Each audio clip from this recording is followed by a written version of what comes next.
Okay, so I'm going to conclude this read and review. Almost said flashback review there, but it might as well be a flashback because technically this is not a new book. This is a classic book. Pollyanna grows up, and to me, this book was well worth the read. I always said this. I think I said it before a couple of times on these audios and videos that a book that was written hundreds of years ago, anytime it still has a staying power towards the reader, you know you have a classic. It's not easy for a book to have that much of an impact to the point where even despite the wording and the definition of the words that are used can still have a dramatic effect towards the reader as well as caring for the characters. Pollyanna grows up. I've done that, and in more ways than I actually could imagine. I really did enjoy reading the first two books. And Pollyanna grows up. It really took it to the next level. Now, I didn't go into too much details in the very first half of the review. There was a lot of reasons for this, but namely to say, the characters in this book are very, very unique. They're very, very entertaining. They're very fun to read about, and you've grown to care about them to the point where when you see the second half of the book, you really are invested more so than what you can possibly imagine. I'm going to go into a little bit of spoiler territory for those who haven't read it, and if you really are interested in reading Pollyanna Grows Up or already in the process of reading the book but haven't gotten to that second half yet and don't want nothing spoiled, I ask you to pretty much stop this now and come back to it later because there's no way I can actually give you a good, honest review about this unless I go into that territory and explain things and why these things were so important. So for those who are actually still reading this, whether it be from you have the actual physical copy or going through ebooks or even the audio version, which they're actually out there, just stop now, finish reading it, and then come back. Like I said before when I did the review, I split this up into two halves. This is one book. Pollyanna Grows Up is in one book, but for those who have seen it or reviewed it, know it's pretty much two parts to the story. We have Pollyanna pretty much in her teen youth, meeting new friends in Boston. She has met Shady Jean, Jeremy. She has met a whole lot of new characters, and these characters pretty much have their own struggles, their own problems, and Pollyanna, without actually realizing, have changed them in ways that I think they have never realized or ever expected. Part two goes into full circle about this. Part two really explores these characters more so than not. And the reason why that is because it's years later now. They're all grown up. Pollyanna is now 20 years old in this book, and she has been traveling all over the place, from Germany to even Egypt at one point. And the reason is Polly wants to shield her, not at the same time not spoil her. There was word that was coming back, with the exception of the doctor. Dr. Chilton has died without any explanation. The author chose never to give an explanation, but he died suddenly, and that left a terrible blow towards Polly Chilton, who really never really fully recovered throughout this whole book. She never really fully recovered, but she's slowly trying to regain her strength, her love for life. But it's very, very hard, and you can actually feel it almost throughout the entire book. But that's the least of the problems. The Harrington State is pretty much in ruins now. They are broke to the point of pretty much bankruptcy, and they don't know what happened. It's pretty much they wasn't watching their finances, and pretty much everything was pretty much gone. So you have a lot of stuff going on, and as they returned, you can actually tell the big changes of their views and stuff. Polly is pretty much now the caretaker of the Harrington estate without really being legally the caretaker. And what I mean is she's trying to care for Aunt Polly. She's trying to figure out a way to get money. She's really trying to keep the family together. But it's also a struggle. She's going through struggles of losing her uncle, who she loved dearly. And it's very, very hard. And the emotion really comes out. Nancy actually has to comfort her from this.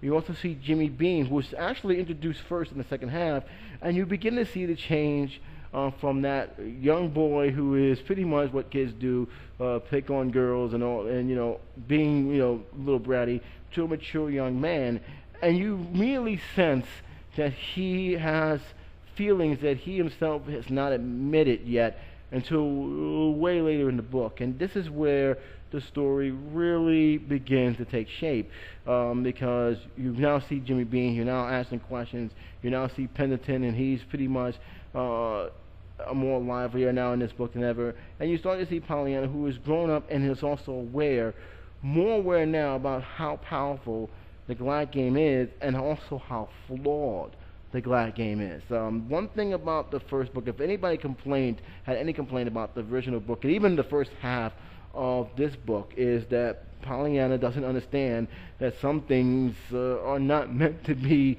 glad. Even though you're trying to help, it can actually make things worse. And this half, she actually acknowledged it. And this is why you notice she hasn't really screamed out the word glad. She doesn't really need to. Her character speaks for herself, but she doesn't really blur it out. And because of that awareness, now maybe it's because she was away for so long, or maybe because she also realized that some people do take offense when you're trying to make something glad about, especially with a tragedy, something glad to be happy about. And I was actually glad that I'm even saying the word. I was actually happy that the writer Eleanor H. Porter was aware of this. There's a lot of stuff that Eleanor H. Porter have done that I really did like. As the story continues, Pollyanna came up with an idea to make the Harrington house a summer inn, and she invited the Carews, Shady Jean, Jeremy, along with this, to on a summer vacation. And this is where the story really takes shape, because a lot of secrets I slowly started seeping into the cracks. Jimmy Bean meets Jeremy, who is the boy from the first half of the book, who was crippled and was taken in by Carew as pretty much as adopted son, even though there was actually this hint that he may be his lost nephew. They meet Jimmy Bean, and immediately there's a hint that Miss Carew actually knows this kid somewhere. She just didn't know what it was, but it was never really pushed upon. It was never really explored upon, and the story goes into more development of new friends meeting old friends, and actually learning to get along with each other. Pollyanna, as well, with her new duties, is also taking on a challenge of trying to raise money, and also trying to be an author herself, trying to write short stories and submit it into magazines. She's also, I've shown more feelings towards the people she cares about, especially for Jimmy Bean and Jeremy, which leads into a very interesting battle of the sexes. Who can win over Pollyanna's heart more? And this is where it gets really interesting, because you now begin to see the jealousy of Jimmy Bean. You also begin to see a hint of self-pity for Jeremy, who is crippled in the book and is actually had to use crutches to get around. And he feels vulnerable. He wants to do things on his own. He wants to be a productive member of society. And Pollyanna, without really knowing it, is actually making things worse by being sympathetic. And she's actually is reminded by a person who I'm actually glad that was the person reminding her, and that was Shady Jean. Shady Jean was that rebel who was almost pretty much a street rat in the first half, and she's grown to be a pretty well-minded woman, who is also helping in the girls' home, which Miss Carew has made for that reason, so that way girls can develop and grow.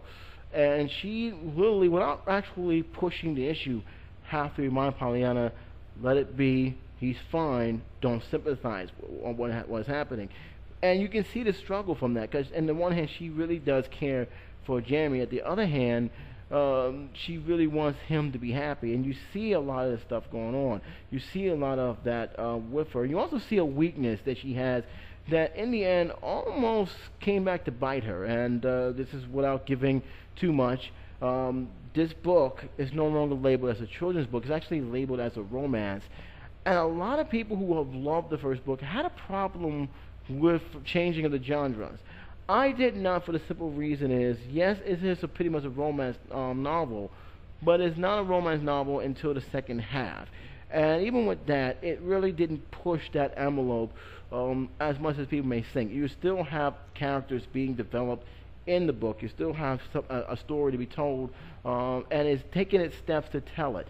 Another thing I think people need to take in mind, the story is not just Pollyanna. Yes, she is the main character. Yes, a lot of stuff involves her in some shape or form, but you have other stuff going on.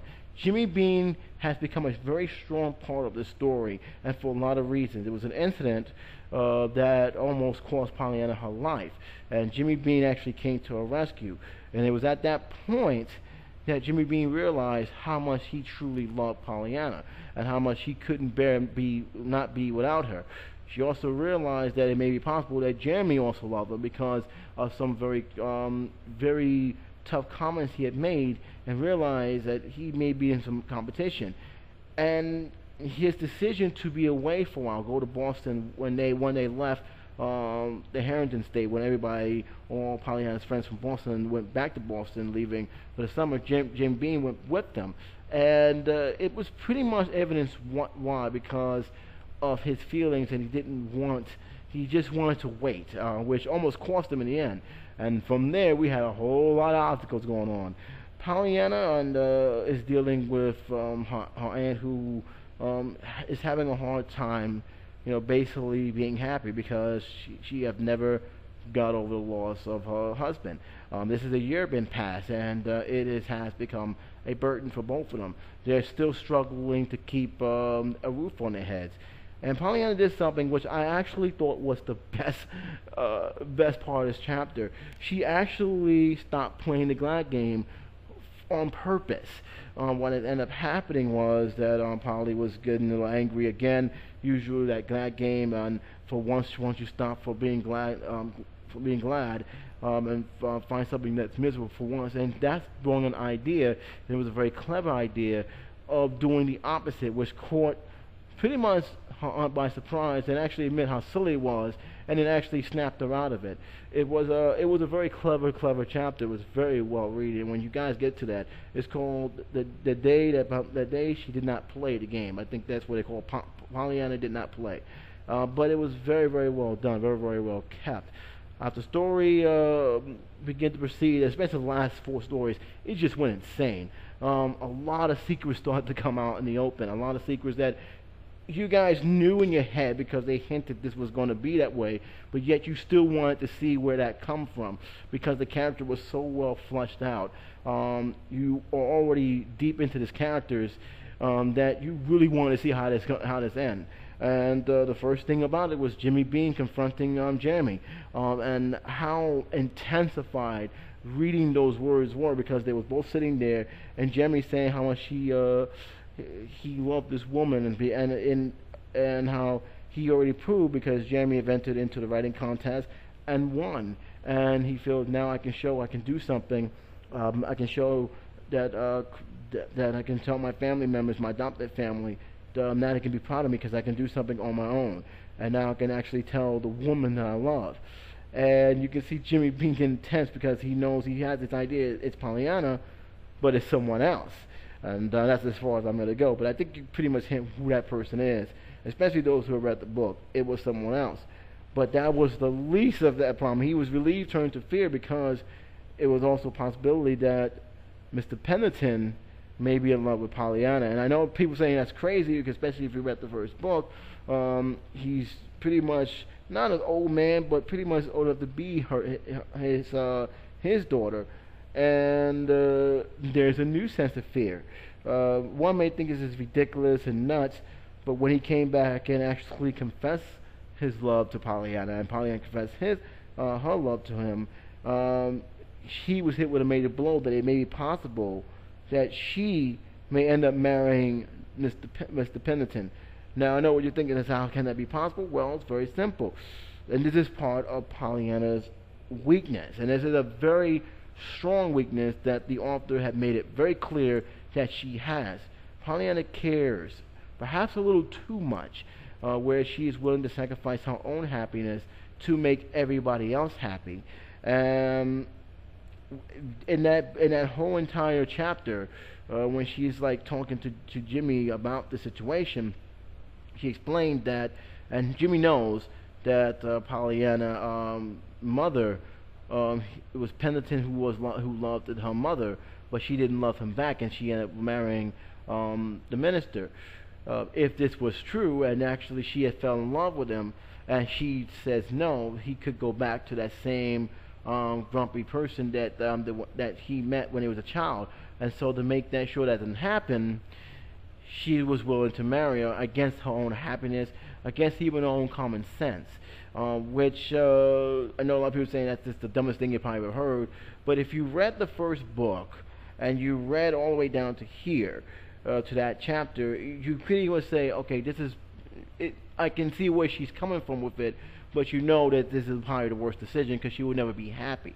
And again, this is a weakness that she has. This is her greatest weakness, that sometimes she is too nice, that she's willing to sacrifice her own happiness, her own well-being to make others happy. Jimmy Bean's not happy with that. He even said it, that he will not stop fighting for her hand, for her love. And this is where the story really begins. That last few chapters really begin to be intensified. I'm telling you right now, those last few chapters felt like a soap opera. I just watched. It just been in ink, and that's it's really insane, because I'm like, my God, man, enough already. Just go and run away or do something, because this is insane. I can't take it anymore. But that's just because I was really into this book, and I really wanted to see them get happy, especially for Pollyanna. I wanted to see it get happy. Apparently, Pendleton did love someone, but it wasn't Pollyanna, not in that way. And that prong of breath of fresh air to her, and he found out. Spoiler alert again. It was one of her friends. I'm sorry, that name escapes me. Peru. So that was the person that he was in love with, and you also got that hint from Peru, because she was not. She was worried that Pendleton was in love with Pollyanna, and Pollyanna was in love with him.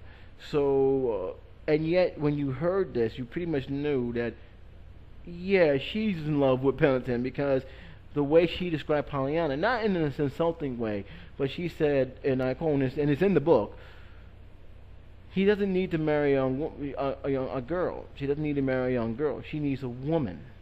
And when she said that, I knew right away, okay, you in love with her. And that it was well done, cleverly, and it really shows just how much of an attachment everyone had towards each other. When, of course, she wrote to Jimmy, saying, well, everything is good, and then we have Aunt Polly, and you begin to see the old ways, the old conservative ways of the Harrington creep back into her. But that was because it was the only way to tell her, I can't lose you. You're all I got. And Jimmy pretty much repeated what most readers see right there, because Pollyanna is the only thing she ever had. She was close to her daughter. She gets married, she moves away, she's all alone again, and she can't bear to be alone again. And so we had this whole chapter of her saying, I forbid, I will never give you a hand in marriage, because it's hinting she may that Jimmy Pendleton, I keep calling him Jimmy Bean, may come to her, call to her, and ask for the hand in marriage, which is tradition during the early 1900s. She said no, and the reason is because A, she don't know nothing about his family past, or B, he's not in the class of the family, which if you read it, probably shock you. After all this time, you're still going with the class and family history, but apparently this was not just about class and family history. It's about her not losing her only niece, and that was the biggest sticking point. And again, she's letting her, other people's happiness get in the way of her happiness. And Jimmy Bean was not going to stand for that. Again, Jimmy Bean was not going to take no for an answer. And Jimmy Bean did something that everybody still knew. I guess they hinted, but you still want to see if this was actually confirmed. Because, again, they gave you hints, but they didn't give you enough where it was lingering. You got a hint, and then they moved on without ever mentioning it again until the very last few chapters. Jimmy Bean finds out his true identity. He finds out who his family was, and for no secret is Peru, and he was the lost nephew that was gone. And it explains in the letter what his father said, and from there he has something to hold back on. He was sad, he was happy, and yet only a certain amount of people knew who his true identity was. Pollyanna knew, Polly Chilton knew, and Peru knew, but Jeremy didn't. And the reason why is because in this book, in the second half, Jeremy, who was adopted, was already convinced 100% that he was the real Jamie, and they feared by revealing that he wasn't, would be a crushing blow to him, and that is the reason why they kept it, tied from that point on. In the end, everything worked out. It pretty much closed, and I'm not too surprised by this, considering how many books are out there. It pretty much closed on a happy note. Nothing really was truly resolved in terms of Pollyanna's story, and I explain why. In the end, everything was revealed. It was also informed that Polly Chilton had softened up. She realized just how wrong she was for getting away with her niece's happiness. And it ended with Jimmy Pelton, hugging her, kissing her. Also end up finding out that Mr. Pelton was going to be married to Carew. Jamie was going to get married to Shady Dean, and Pollyanna finally got a man that she has actually cared for, had known for such a long time, and that's what pretty much ended. She was so glad everything is well, and that's how the book pretty much ended. Now, to me, that's the final chapter, and the reason is that nothing against the other authors. I said this before and I'll say it again. Eleanor H. Porter wrote those two books perfectly.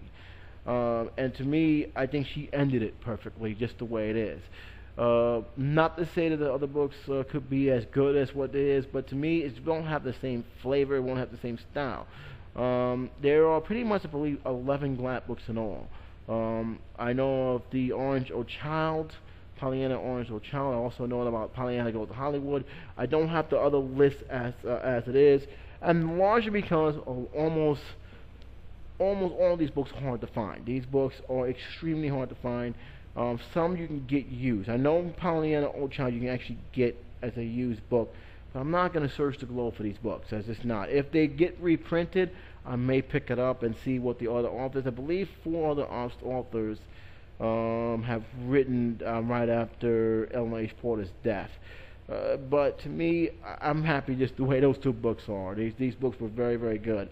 Again, I broke it up into 2 halves because it really needed to be broken up into 2 halves. One story is told about the story about Pollyanna, her new friends in Boston, how she reacted from the city life versus the country life that she was so used to. The kind of glad game it can sometimes be as flawed and actually be a detriment to what it actually was supposed to do, and most importantly, her coming to terms with her own self. That was the first half. The second half is her coming of age. She's more mature now. She still plays the Glad game, but it's not in your face. It was never really was in your face during the first book, but it's really not in your face. The Glad game, the word Glad does get mentioned, but it's not something that you actually hear every single time. In fact, you go probably one or two chapters, and you haven't even noticed it been said once. The Glad game is there. In fact, the Glad game is pretty much almost an afterthought compared to all the other stuff going on. But it is there, but it's not something that you're going to find ignoring or rolling your eyes for. It definitely serves a better purpose in this book than probably the last one. So that's something to keep in mind of. And most importantly, the book, for the most part, the book, if you read it, you really felt that these characters you can actually relate to. A lot of these characters are relatable. Pollyanna is human in this book. Another complaint a lot of people said is she's too human, she's too nice, she's too this. No kid acts like this. And I say is that the first book, it had a purpose. The Glad game did have a strong purpose. She was alone. She lost her family members. She had no one. And the Glad game was the only thing that can keep her happy. Even for this time was very tough. The fact that she showed more emotion in this book shows how, yeah, even though she plays the Glad game, she does have feelings. She's not some weird whack job that thinks everything's happy. She does have feelings. She does cry. She does show frustration, and that's a good thing. It shows that she does have these feelings, which you don't really get to see in a lot of the movie adaptations sometimes. But she does have these feelings, and it showed in this book, especially when she was torn with trying to make her friends happy to being with the person she actually loved. And it showed that, and it was like, my God, this is kind of crazy. Writing style I actually love. Eleanor H. Porter's writing style is magnificent. There's not a one single time that I got bored with this. I wanted to tear that page apart, piece by piece, just to get to the next chapter, because this was that good. I actually really love how this story began and ended. My only gripe is I kind of wish he made it into a trilogy.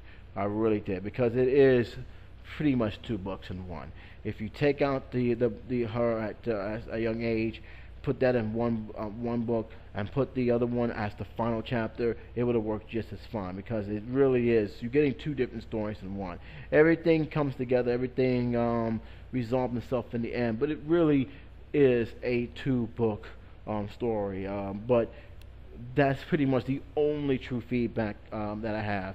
A lot of people, I noticed the rating on this, a lot of people did love it. There were other people didn't, and that's largely they felt it should never have been a romance novel. My only thing about that is that even though it is especially towards the end, it became slowly that romance novel. It's still a great book for the simple fact is that the characters, you understand their motivation, you understand their feelings, you understand where they have been through and where they are now. The character development really still takes center stage than the romance. The romance is actually not the major piece of the story. Pollyanna and her struggles is the major theses of the story. Jimmy Bean and his struggles on Polly, which surprisingly it was done a lot less in this book than anything else. Her struggles. You have her friends from Boston. They have some stuff going on. And so you see all the stuff happening, and it still led to the romance, and it led slowly, I'll repeat again, it led slowly to them actually caring for each other, even loving one another, finding feelings they never thought have. And I said again, the incident where Pollyanna's life was in jeopardy when Jimmy Bean came to her aid is proof of that, because he had those feelings already, but it was never like love at first sight. None of these characters fell in love with each other just like that. There was a process that went through that, and that's a great thing. Pollyanna and Jimmy Bean has a history. They knew each other since they was kids, and they knew each other long after that. So after years and years and years, something started to build up. From the beginning, when the second half started, the first thing that Jimmy Pendleton asked John Pendleton was Pollyanna pretty. That already gives you green light. Said, why would you even ask that? What's the motivation behind it? Why do you even care? You know who she is. You know what she looks like. At least have a picture of what she looks like now. So him asking that, there's already saying that there's something more developing there. He's just not going to admit it. How they were interacting with each other. The storyteller told us that they never felt any happier. Pollyanna, at least, never felt any happier or more comfortable being with someone than Jimmy Bean. That's not a coincidence. That's because after all these years, she's starting to have this feeling, but she hasn't really expressed it until she realized that Jimmy Bean was going to be gone a long while, as she couldn't bear herself not being without him. And that's when she realized, do I really love this guy like the way it is? And then once they finally meet each other, and when they confess to love, you realize, yeah, this is genuine.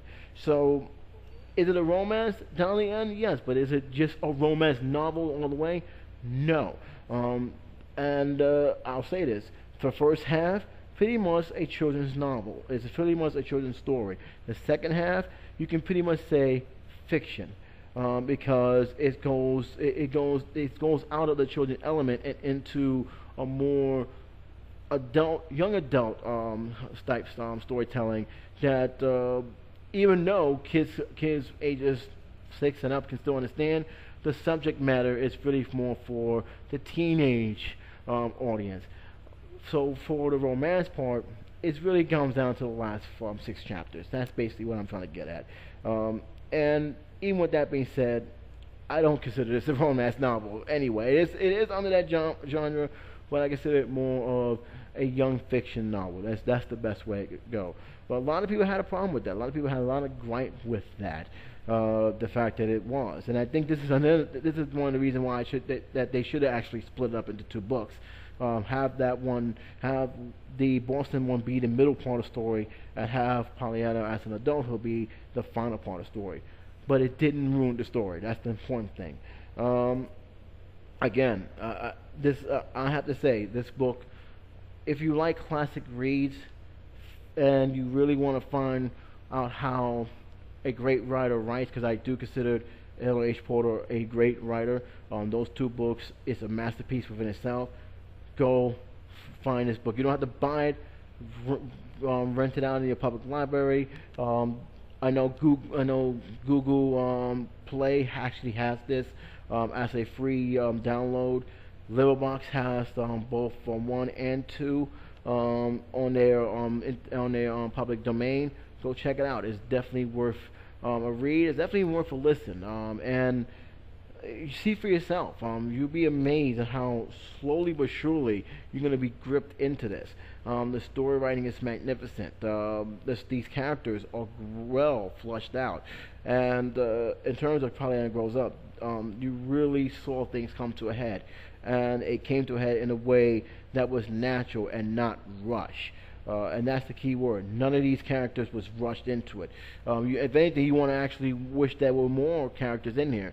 Nancy is not a main factor in the story, which I was kind of sad to see. She was mentioned, she was there, but she's not the main focus of the story. On Polly, she was there, but she was more of a co-star in that book. She really wasn't that big of a role. It was still more Pollyanna and her friends, and was pretty much less with Aunt Polly, even though she did play a big part down the road. Even Mrs. Mrs. and Mrs. Snow, they showed up probably 1 chapter to remind Pollyanna how important the game was to them and why she should never stop playing it. And it pretty much reminded her, because they can sense that she was having a difficult time keeping playing the game, all because of what has happened with her uncle passing away, Polly's health slipping away, with all the stuff that's being thrown on her plate. And so, even though there was in that 1 chapter, it was a big chapter. It was a very strong chapter, and it was a chapter that reminded Pollyanna just how important that game was, not only to her, but to everyone around it, and even people who don't even know how they took an effect about it. So that was an important part, and I kind of wish that this nose was actually a little bit more, but I understand where the author was going, and to me, the stuff that she wrote down and gave me, I gotta clap. I gotta clap. It was brilliantly written. I wish authors, especially authors who write books not for the fun of it or to tell a great story, but just to get a big cash cow, get payday, read this book, and because this right there, without having her even give a lecture, will show you how good storytelling is done. This is not about a shoot 'em up, not about cursing, and it's not about what shocker can we develop next. This story, it was simple, but yet entertaining, and that's because we cared for the characters. You will care for these characters when the day is over. One question that was asked about me: do you have to read the first book to understand what's going on in the second book?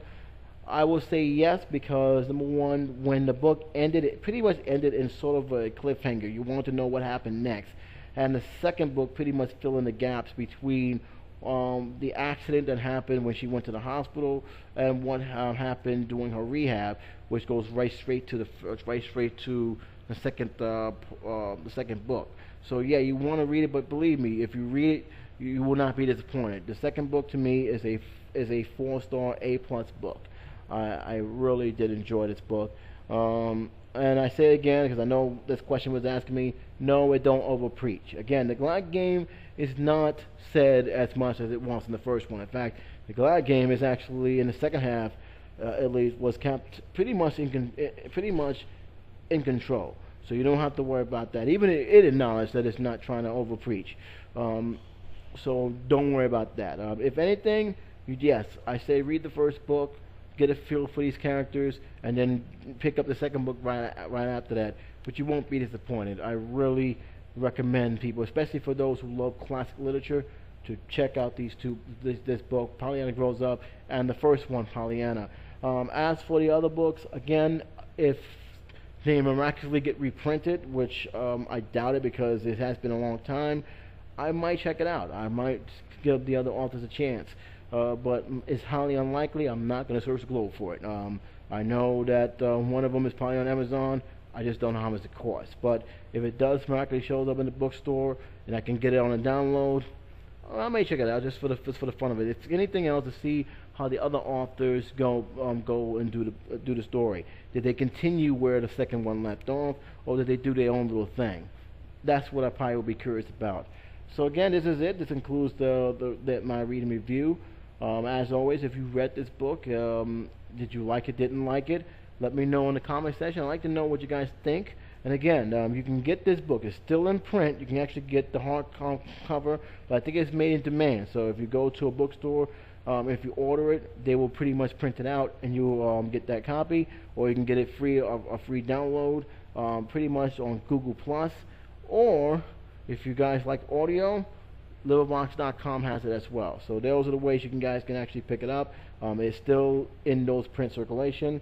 But until then, this is J77 saying take care, be safe. Hope you enjoy the review.